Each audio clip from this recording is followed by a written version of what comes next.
খালের জায়গা, এটা জনগণের জায়গা, একটা ডিপার্টমেন্ট সেটা নিয়ন্ত্রণ করে।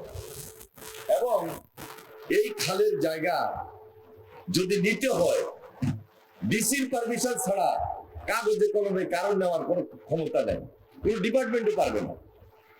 কিন্তু এদেশে তাও হয়েছে। তাহলে এখন খাল 7 কিলোমিটার আজকে টেন্ডার হলো, যদি সেই খাল দখল হয়ে যায় অবশ্যই তো সরকারের করণীয় আছে। খাল টেন্ডার হয়েছে, খনন হবে এবং কাজের ধারাবাহিকতায় খাল উদ্ধার হবে ইনশাআল্লাহ। আমরা ফ্যাসিবাদ বিরোধী আন্দোলনে যারা সক্রিয় ছিলাম সবাই এক এবং ঐক্যবদ্ধভাবে ভূমিকা অবতীর্ণ ছিলাম। আজকে পার্লামেন্ট চলছে, পার্লামেন্টের বিরোধী দল এখানে আছেন, উনি ওনার কথা বলছেন, আমি সরকারি দল এটার উত্তর দিচ্ছি, আমি আমার কথা বলতেছি। এটা হলো গণতন্ত্রের সৌন্দর্য। কিন্তু আমরা সরকারি দল বিরোধী দল কোন কারণে অন্যায়কে প্রশ্রয় দিই, দুর্নীতি যদি প্রশ্রয় দিই তাহলে ওই পার্লামেন্টে মারামারি শুরু হয়ে যাবে। এই জন্য আগে থেকেই মাঠ পর্যায়ে, ফিল্ড পর্যায়ে আমাদেরকে খুব সজাগ থাকতে হবে। প্রতিটা বাক্য বিনিময়, প্রতিটা কথাবার্তায়, কাজে করবে একজন মন্ত্রী কি করছেন, একজন এমপি সাহেব কি করতেছেন, ওনারা যদি স্বচ্ছ থাকে তাহলে নিচের দিকেও স্বচ্ছ থাকে। সুতরাং আজকে এই স্বচ্ছতার যুগ এসেছে।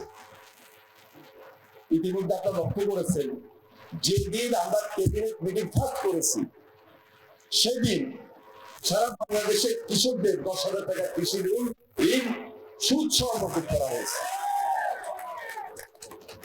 এটা সর্বপ্রথম দিনের প্রথম দিনের সিদ্ধান্ত। আরেকদিকে নির্বাচনের যে কমিটমেন্ট, সেই কমিটমেন্ট অনুযায়ী আমাদের শুধু খাল খনন না, ফ্যামিলি কার্ড, এই ফ্যামিলি কার্ডটা এখন পাইলট স্কিলে চলছে, পরীক্ষা নেব। কৃষি কার্ড 14 তারিখ উদ্বোধন হচ্ছে। সবার জন্য স্বাস্থ্য, সবার জন্য শিক্ষা। আমরা আগেই বলেছি খুব মেগা প্রজেক্ট করে আমরা টাউনের মধ্যে আমাদের উন্নয়নকে সীমাবদ্ধ রাখবো, আর গ্রামের মানুষ উন্নয়ন পাবে না, ওই নীতিতে আমরা বিশ্বাসী নই।